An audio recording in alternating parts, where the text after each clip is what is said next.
Bienvenidos una vez más a este ciclo Comunicándonos en el Diario Agroempresario. Hoy tenemos la gran satisfacción de tenerlo a José Gové, titular de GoAgro, la consultora aquí en los estudios del Diario Agroempresario, para charlar de cómo se ven las inversiones, la llegada de inversiones en este nuevo periodo de administración macrista, cómo se ve el sector agropecuario luego de esta década que hemos tenido administración kirchnerista y cómo estamos parados frente a los países que nos rodean en cuanto a crecimiento sectorial y desarrollo sectorial. Así que vamos a dialogar unos cuantos minutos con José Gové. Bienvenido, José. ¿Cómo estás? Bien, muchas gracias. Bueno, se habla mucho de las inversiones desde la administración que asumió en diciembre pasado. Se esperaba que en el segundo semestre ingresen inversiones, un poco retrasado, hoy se habla ya de primer trimestre de 2007. En el sector agropecuario, ¿cómo están viendo ustedes que trabajan mucho con los fondos de inversión y con las inversiones para el sector? Bueno, mira, en lo que es el sector agro, creemos que es el sector que primero se empieza a mover, y lo que pasa en general, lo ha pasado históricamente en estos periodos de incertidumbre política, es que los primeros que se empiezan a mover son los jugadores locales, ¿no? Grupos locales. Y de hecho está pasando, y cuando digo locales también son regionales, grupos brasileños, grupos chilenos, que entienden un poco más la incertidumbre política de nuestros países, ¿no? El inversor europeo, el inversor norteamericano es un poco más de una actitud de wait and see, esperar un poquito a ver qué pasa. Entonces, bueno, hemos visto operaciones como la de Brazil Foods, entrando en la compra de Campo Austral, recientemente Coca-Cola con ADES por una suma importante, más de 500 y pico de millones, pero la embotelladora local, digamos. Hemos visto ahora el grupo Vicentín que va a entrar en Sancor Fuerte, también con un proyecto de 150 millones en puertos y en ampliación de almacenamiento. Arcor con la Serenísima. Arcor con la Serenísima, el grupo Molinos entrando hace un mes en Viña de Cobos, comprando a mitad, ya es la tercera. O sea, son todos grupos locales que entienden la situación y son los primeros si uno quiere usar la palabra, a arriesgar, digamos. Sí, y después al sector. Exacto. Y después, bueno, las primeras inversiones se dan siempre a nivel de herramientas financieras que no se van viendo, pero ya se están haciendo. Por ejemplo, Arcor lanzó una obligación negociable por $300 millones que de alguna manera van al sector, y hay lanzamientos como el IPO, por ejemplo, de Habana en el sector alimentos en la bolsa, que no se daban hace 10 años. Vos pensás que el mercado bursátil en Argentina no llega al 10% del PBI, ¿no? Cuando hablas de Chile, Uruguay está en 30-35% del PBI, o sea que ahí hay para agrandarse muchísimo. El tema de obligaciones negociables estaba cerrado, y esa parte es la que primero empieza a moverse. Después viene la otra etapa de inversiones más en activos fijos. Y bueno, y después el sector en sí, ¿no? Que justamente estamos viendo el informe de la Sociedad Rural, que habla de 58.000 billones millones de dólares, o 58 billones para esta campaña, que es una suma impresionante, ¿no? Y interesante también que la mitad casi viene la ganadería, hay casi 22, 23 billones, que es retención de vientres, es renovación de pasturas, infraestructura en alambre, con lo cual también hay que ser realista.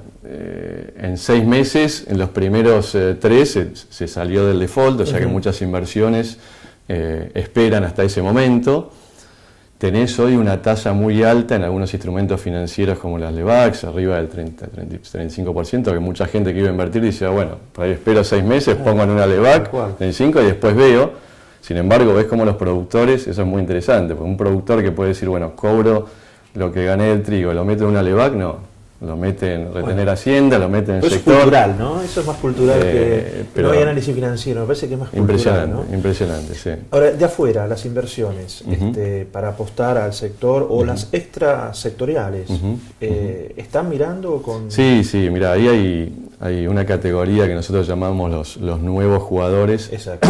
Que nosotros los dividimos en 3 grandes categorías, ¿no? Uno son los fondos de pensión, que eran nuestras antiguas AFJP o ESLANCES, que en el mundo mueven, se habla de 30 trillones de dólares. Tenés desde fondos de jubilación de maestros de Estados Unidos, por ejemplo TIAA-CRIF, que es uno de los más activos en el sector agro, fondo de pensión canadiense, que ahora acaba de comprar una parte de Glencore.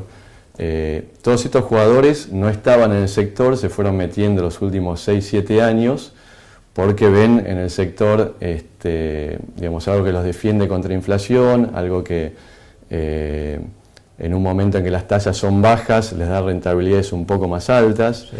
Y están mirando muchísimo, digamos, la región, están muy invertidos en otros lugares de Sudamérica como Brasil, Uruguay, y están mirando Argentina fuerte, ¿no?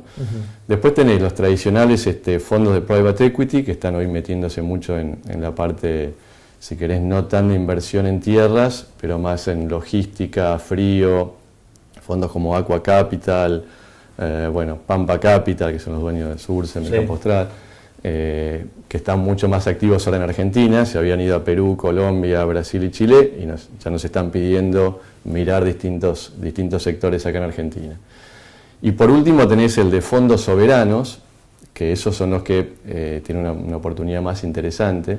Los fondos soberanos son muchos de los países que tienen un superávit en divisas o por el petróleo o por precios del cobre, en el caso de Chile, van acumulando reservas y las usan en distintas inversiones. Muchos de estos fondos soberanos, sobre todo los árabes y los asiáticos, además de que les genere rentabilidad, buscan un objetivo estratégico, que es proveer de las materias primas que ellos no tienen a sus países, ¿no? A través de inversiones que hacen en empresas, digamos. Entonces ahí tenés dos jugadores muy grandes, uno es Arabia Saudita, que está visitando mucho la provincia de Buenos Aires.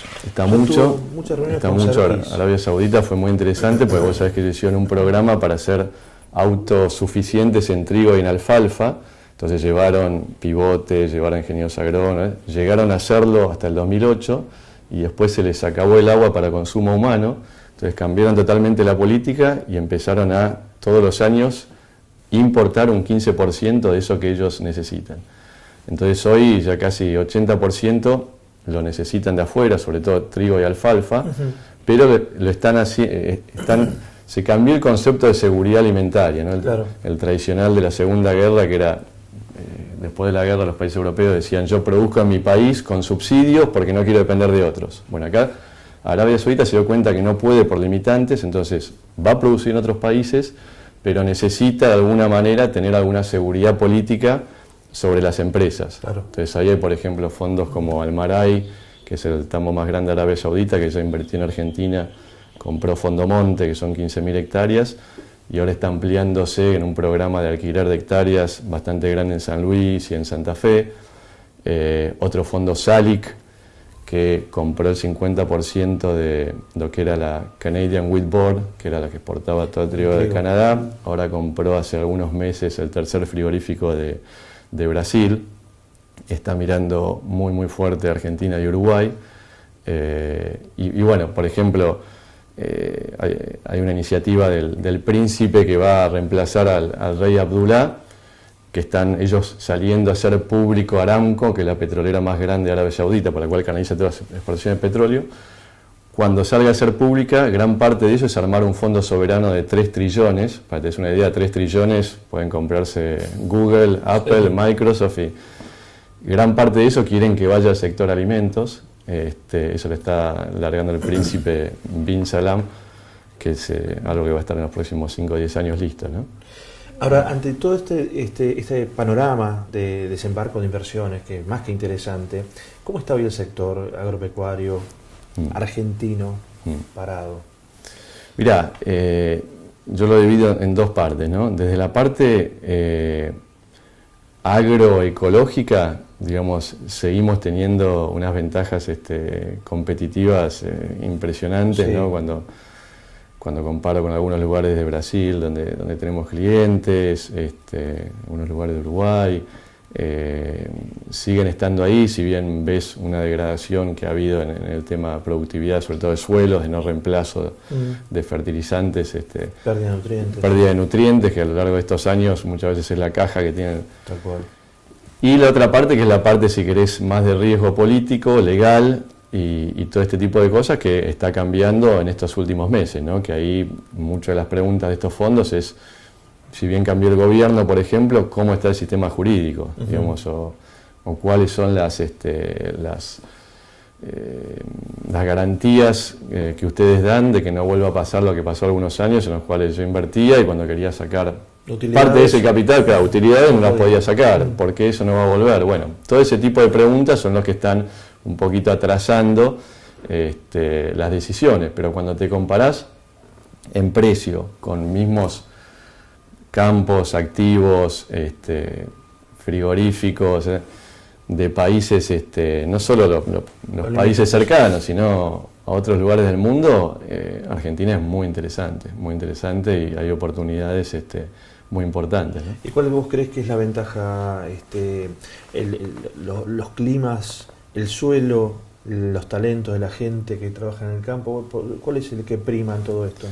Mira, el tema talento es algo fundamental, que cada vez estamos viendo que es algo que se busca más, digamos, en estos grupos. El management y el conocimiento que hay en nuestro país, inclusive se exporta, y cuando ves muchos de estos fondos usan argentinos para operar en Brasil o en África o en Rusia.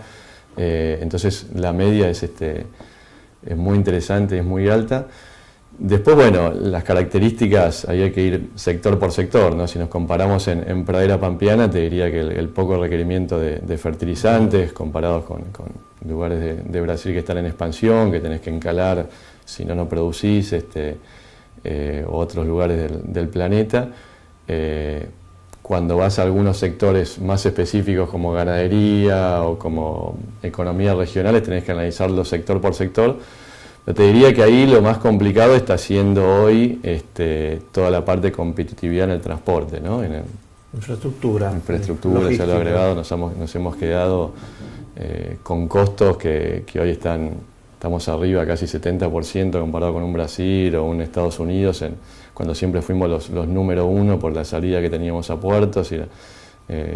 Todo ese costo de flete nos está costando muchísimo y es algo que en economías regionales siguen estando para nosotros en una situación complicada. José, ustedes tienen mucha presencia en los países limítrofes, Paraguay, Brasil, Uruguay, Chile. ¿Cómo estamos frente a estos países en cuanto a desarrollo y exportaciones? Porque muchos hemos escuchado, leído cómo exporta carne Paraguay, Uruguay, cómo nos hemos quedado nosotros, cómo ha crecido en producción láctea y en exportaciones Uruguay de leche, Brasil, y nosotros no, seguimos con los 10.000, 11.000 millones de litros. Digo, ¿cómo estamos en ese sentido? No, mal, la verdad que los últimos 10 años nos hemos retrasado en todas las posiciones en ese sentido, lamentablemente, porque tenemos los productos y considero que por políticas cerradas se han perdido las posiciones y muchos mercados que no se ganan de un día para otro, ¿no? Que cuando uno pierde un cliente, volver a ganarlo es muy difícil. Pero bueno, yo soy optimista con este nuevo cambio. Insisto, creo que tenemos productos muy competitivos.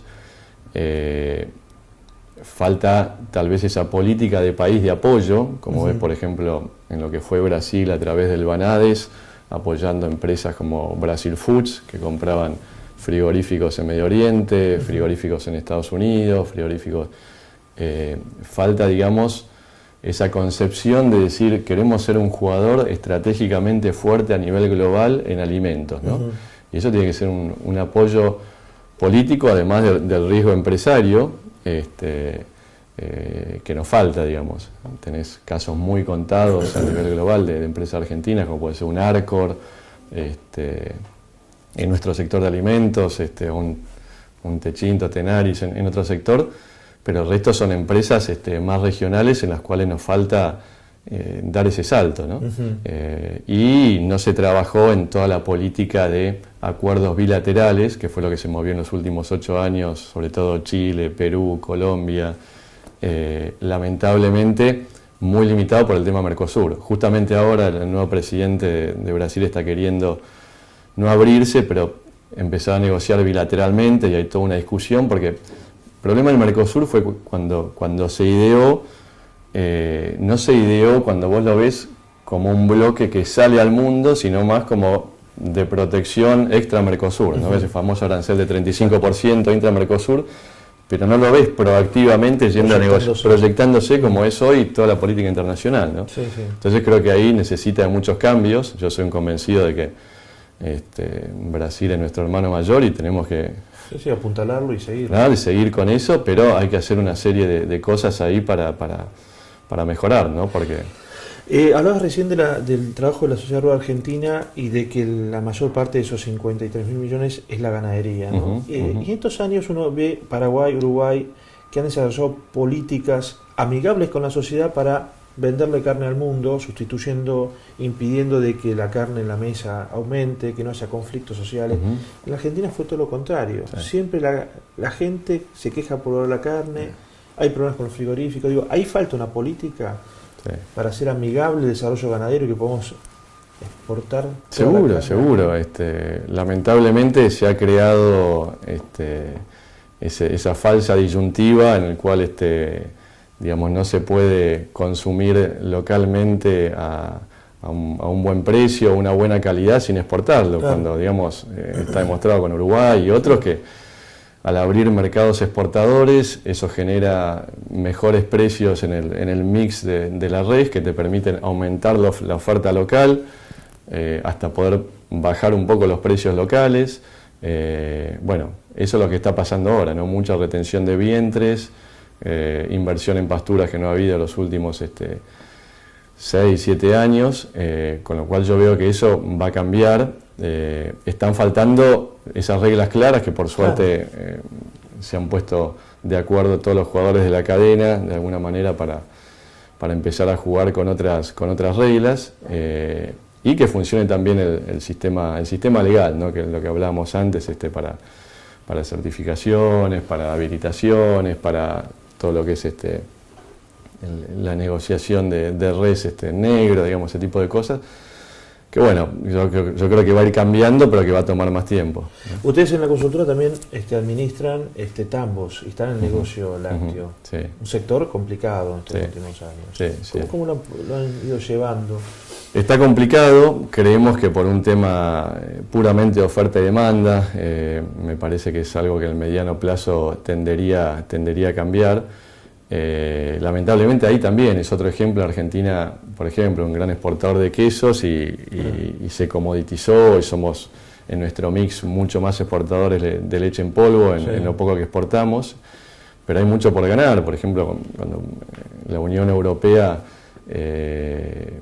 hizo ese boicot a Rusia le cerró la entrada, como sabés, Unión Europea es el jugador más grande en lácteos a Unión Europea. Bueno, una oportunidad enorme que está aprovechando muchísimo Uruguay, que está aprovechando otros países queseros que nosotros podríamos aprovechar muchísimo más y no lo estamos aprovechando, pero es verdad que el mundo hoy está con stocks muy grandes, sobre todo de leche en polvo, precios complicados, con lo cual bueno, son meses para ajustar los números, lo que hacemos con nuestros clientes, tratar de ser lo más eficientes posible. Argentina siempre puede ajustar mucho con el sistema pastoril, que no lo tienen otros países como Estados Unidos, que si no tenés feedlot para el tambo no... Mucho se habla de eso, y la día pasada González Fraga en una charla conmigo también me comentaba de que el gran error de la lechería, según él, es que estamos ajustados a un sistema que impuso la empresa y no un sistema biológico como hace Australia y Nueva Zelanda, siguiendo los ciclos de las pasturas, ¿no? Sí. Otoño y primavera. Sí. Y que se vayan los tamberos de vacaciones en invierno, me decía él. Sí, hay bastante de eso, con la diferencia, esto es una discusión, sí, es una opinión, ¿no? La nuestra como hay muchas. Nosotros creemos que la Argentina tiene que ser un modelo mixto, ¿no? Porque Nueva Zelanda, por otro lado, no tiene la posibilidad de tener la producción de maíz o de sorgo que tenemos nosotros. Sí, entonces, desaprovechar eso también es una picardía. Nosotros no creemos ni en el modelo totalmente, digamos, funcionando a granos y el pastoril totalmente también es como que te estás perdiendo todo eso que podemos hacer en Argentina. Entonces el sistema mixto a lo largo de los años, si vos tomás 10 años, ha sido el más estable, ¿no? Cuando tenés subidas grandes del precio de maíz, podés pasar un poco más al pastoril, como es en este caso, el precio de la leche un poco más bajo, y viceversa. Cuando, digamos, es más rentable la relación grano de maíz, litro de leche, podés pasar rápidamente a dar más maíz. Claro. Ese es el modelo que más ha funcionado acá, pero bueno, es Sí. muy discutible. José, ¿qué se viene? A ver, desde la consultora, ¿qué están avisorando, qué están mirando en los faros largos, hacia dónde apuntan? ¿Por dónde viene estos 10, 15 años el tema de desarrollo agropecuario? Sí, bueno, hay varias áreas. Yo creo que Argentina, bueno, se tiene que insertar en el mundo, así que ahí va a haber mucho trabajo en eso, digamos, y cuando digo mucho trabajo en eso hablo de gente como ha hecho Chile, como que se vaya a vivir afuera, ¿no? Varios años. No viajar, sino instalarse afuera. Instalarse, abrir oficinas, conocer al cliente, quedarse ahí, invertir. Va a haber muchas oportunidades para eso. Yo siempre le digo a mis alumnos que eso tiene un potencial enorme. Entonces, en países asiáticos donde el 50% de la población va a estar ahí, va a ser gente que... ¿Tienen en mente desde GoAgro abrir una oficina en el exterior? Tenemos muchas, por ahora no, pero tenemos muchas alianzas con jugadores allá, claro. Sí, con Europa, con Estados Unidos, y vemos que eso cada vez, el entender, ¿no? El entender, por ejemplo, que el chino de acá a 5 años el 70% del consumo va a ser fuera de casa, que el europeo que hoy está consumiendo un producto como banana, ya el 70% de la banana que consume tiene que tener certificación orgánica o social o algún tipo de certificación. Bueno, todas cosas que por ahí acá no las tenemos tan claras y llegamos tarde, claro. y no porque lo produzcamos lo van a consumir si no es así. Tal cual. Bueno, toda esa parte. Se viene mucho la aplicación de tecnología, como charlábamos antes, creemos que Argentina en tecnología tendría que ser líder en tecnología aplicada al agro. Y vemos que tiene que surgir de acá alguna empresa como es un Mercado Libre, un Despegar, todas estas grandes de internet que hoy tienen valores de más de $1.000 millones con talento argentino, pero del sector agro, ¿no? Y ahí, bueno, va a haber 33 millones de argentinos subidos a internet de acá a 5 años, mirando 3 veces o 4 por día alguna pantalla digital. Y eso hace que tengamos que tener ahí un pie, ¿no? Ahora te estaba comentando, con un acelerador de pequeñas empresas, startups en este sector, porque también las grandes empresas de insumos están apostando fondos a esas empresas, claro. Sí, si vos hoy te pones a pensar, por ejemplo, la empresa más grande de publicidad es Facebook, y no tiene medio, la de cines es Netflix y no tiene un cine, la de hotelería es B2BN, que no tiene hoteles. Entonces, bueno, los grandes jugadores del agro están diciendo qué va a pasar con esto en el agro. Claro. Bueno, tenés inversiones grandes, como ha hecho Monsanto comprando Climate Corporation por $1.000 millones, que era una empresa de unos ex Google. ¿Y ahí cómo están trabajando en ese acelerador de inversiones de startups? ¿Cómo trabajan? ¿En qué áreas? Mira, ahí por ejemplo lo que estamos haciendo ahora, que se va a alargar ahora en julio, hay más de 30 empresas anotadas, se hace una evaluación de los equipos, del modelo de negocio, no solo nosotros, sino muchos mentores, gente de Apresid, gente de GPS, se terminan seleccionando 7, 8. A esas 7, 8 se les asegura entrar en una network, porque hay muchos fondos, digamos, destinados a que esas empresas de startup tengan una oficina, tengan acceso a un abogado a precios, a contador, ese tipo de cosas, de parte de bancos mundiales, de otros. Entonces se les asegura entrar a ese ambiente. También se les invierte, digamos, algo de los fondos que necesitan hasta la próxima etapa.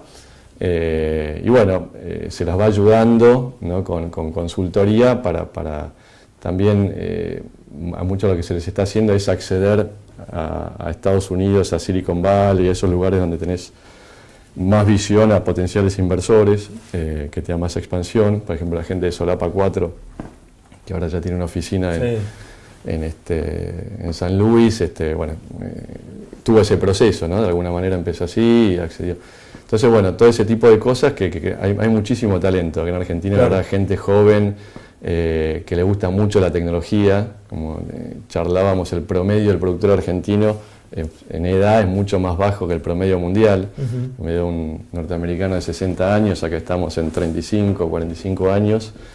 Ese es el promedio del farmer acá. El promedio del farmer acá, sí. El que toma las decisiones de negocios es 35, 40. ese, sí. Con lo cual, Ya tiene tecnología, sí, es un nativo digital. La tiene exactamente internalizada y está es muy creativo, está todo el tiempo pensando procesos o formas en hacer más eficiente a partir de la tecnología. Así que bueno, hay empresas interesantes que creo que van a... y el tema que tiene que ver con la biotecnología en particular, donde bueno, ha hecho punta Bioceres, Indiagro, bueno, hay Indiara. ¿Eso cómo lo ves como el desarrollo de Argentina hacia el mundo? Bueno, bien, lo veo de vuelta, creo que hay un montón, hay muchísimo talento, es una industria que requiere mucha inversión. Hoy desarrollar un trade, la cantidad de años que lleva y la cantidad de inversión es bastante considerable para un entrepreneur. Entonces tenemos el talento, como está comprobado con lo que se hizo con la soja y la papa en Bioceres y muchos otros que ya están por ser aprobados en el mercado. Nos está faltando, el caso de Bioceres es excelente para ver cómo se puede, digamos, coordinar desde la parte pública, lo privado, y ahora finalmente con una salida a la bolsa en Estados Unidos, que están buscando hacer el IPO, los fondos internacionales para llegar a competir en primera línea con cualquier semillera. Así que es un caso muy interesante, pero bueno, debería haber mucho más de esos casos, ¿no? Y a veces, bueno, esa llegada a los fondos es más difícil, nos está faltando un poquito eso, mostrar toda esa gente que está desarrollando productos exitosos y bueno, lograr que los vean afuera, que lleguen a fondos, ese tipo de cosas. Por último, José, el modelo de administración agropecuaria histórico ha cambiado, ¿no? Hoy sí. Hay una transformación clara de lo que fue en su momento Casenave administrando y generando buscar clientes para administrar a lo que es hoy Goagro, por ejemplo. Sí, y a lo que puede ser no sé, UMS, bueno, hay un montón de... ¿Y eso va a seguir cambiando, va a seguir evolucionando? ¿Vos crees que ya hay margen para seguir evolucionando y cambiando? Sí, yo creo que sí. Nosotros vemos que va a haber... ¿O está atado al que tiene la tierra, al propietario? ¿Se ve atado y se ve amarrado como un ancla los cambios a ese propietario que va a frenar cualquier cambio que la administración el cambio generacional siempre trae aparejado, digamos, cambios importantes, y nosotros hemos vivido muchos de estos años un cambio generacional importante, sí, que también ha conllevado, por ejemplo, muchísima gente que no vivía en el campo, que vivía en las ciudades, ha dejado paso a generaciones más jóvenes que se fueron a vivir al campo y lo están manejando, lo están administrando. Eso para nosotros como consultora ha sido un cambio total, digamos. Tal cual. Y sí, creemos que otros cambios van a venir con la parte generacional, pero tenemos ahora un momento generacional en el cual, por lo menos por todos los años que le sigue, va a haber para las consultoras mucha inversión en tecnología, mucho también todo lo que es de parte del sector, cómo llega la sociedad con todo esto que está trabajando el CREA, digamos, no solo quedarme tranqueras adentro a que yo produzco y me lo compran, sino bueno, cómo está mi sociedad, cómo interactúo con los distintos jugadores, cómo le cuento a la gente que lo que produzco es sano, que lo que aplico no tiene consecuencias secundarias. Todo eso está abriendo todo un panorama nuevo que bueno, si uno no lo aprovecha, lo aprovechan otros. Así que estamos trabajando mucho en esa parte, mucho también en el tema, digamos, reestructuración familiar, escalas, asociaciones, todo ese tipo de cosas. Me parece que se van mucho más en el futuro. Así que no, es interesante, me parece que se vienen años. Elon Musk, el creador de Tesla, los autos electrónicos, que habla de que va a estar poniendo una persona en Marte en el 2025, él dice que en los próximos 5 años vamos a vivir cambios que no se vivieron casi en los últimos 1000, con lo cual te está hablando, ¿no?, del panorama que uno tiene. Y a uno como consultor es un desafío enorme. Vos pensá, se habla de que una persona con el acceso a información que tiene Internet tiene la misma información que tenía un presidente de la nación en Estados Unidos hace 20 años. Sí, sin duda. Con lo cual nuestro trabajo trae mucho más aparejado el análisis de esa información, el tema estratégico, la toma de decisiones, que la búsqueda de información per se, ¿no? Que cada vez va a ser más accesible, más Gracias, José, por estos minutos. Muy buenas charlas. Muchas gracias. Bueno, gracias a ustedes. José Gobet, titular de GoAgro, en este ciclo, comunicándonos aquí en el Diario Agroempresario.